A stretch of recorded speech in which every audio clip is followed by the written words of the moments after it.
Welcome. We have seen till now pathophysiology and general symptoms in the consideration of totality. Two other important items to be considered. One is of course mental symptoms and another is characteristic particulars. Now coming to mental symptoms. In the repertory, if we look at the repertory, these mental symptoms are listed in various categories. For example, certain rubrics represent feeling state. For example, anger, anxiety and such rubrics. Rubrics like memory represent intellectual facet of our mind. Well, there are rubrics, quite a big chunk of it represent behavior. For example, muttering or biting or hurry, that means patient is in a hurry. So all these rubrics, they represent behavior. Now in acute cases, it is okay that we refer to the rubrics, say for example, desire carried to be, as we notice in chamomilla, or light desire and so on. Such rubrics are useful as far as the acute prescribing is concerned. When we come to the chronic cases, what we have to consider is the whole mental state as it evolves. So there we have to find out the interaction of patient with his surrounding, his behavior in the family, in the society. In a way, from childhood till today, the circumstances in which he was brought up and his interaction with the surrounding, so that we are able to judge a sort of image or the mental frame, and that is what is necessary as far as the chronic prescribing is concerned. And there are, number of books, number of authors, in homeopathy, they have given what we call as the images of the drug, where they have stressed upon their understanding of the mental frame of various drugs. That is important, and one has to choose, according to what one experiences in his practice, which frames or which sort of descriptive way suits him, that one has to choose. There is no standard way of, expressing this particular aspect of our materia medica.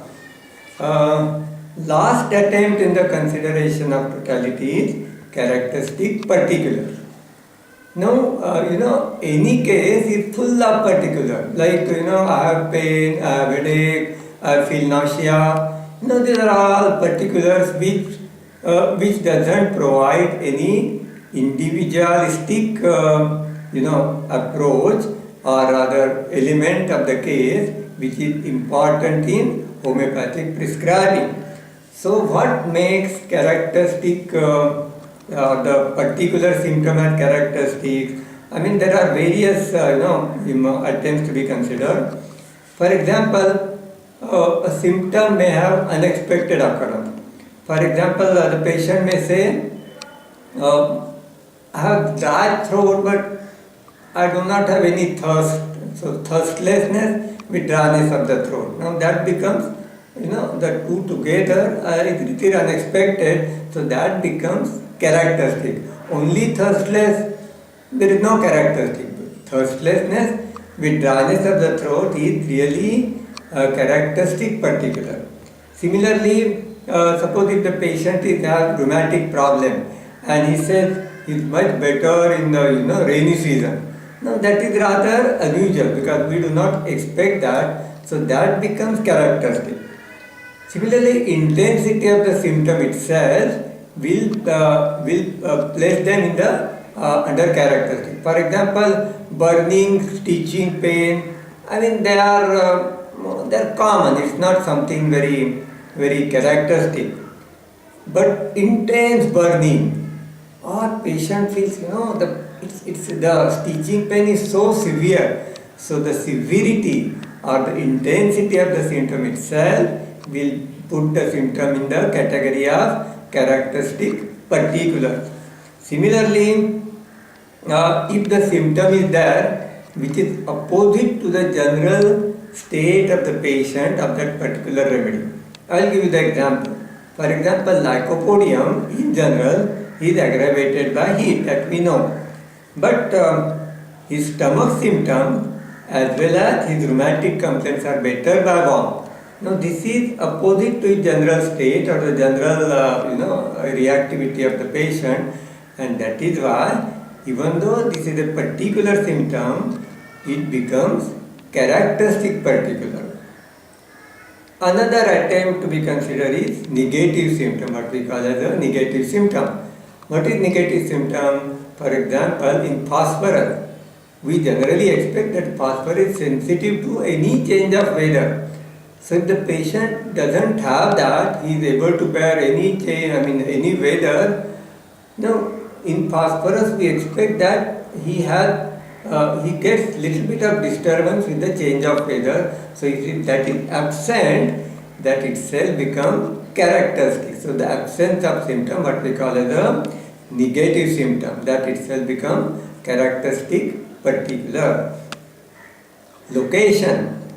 Sometimes location denotes a specific area of action which belongs to a particular drug, and that becomes characteristic.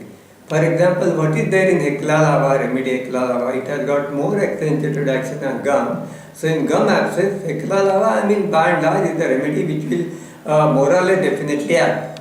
So the location itself may become characteristic, though it is a gum abscess is a particular symptom. But in Hekla lava, gum abscess is a very marked symptom. That in the location is very marked, so it becomes characteristic particular. So this is the way the mental symptom and characteristic particular symptoms are to be analyzed and to be placed into the consideration of what we call as totality. Next time we'll start with evaluation of symptoms, a very important step in the consideration of totality. Thank you.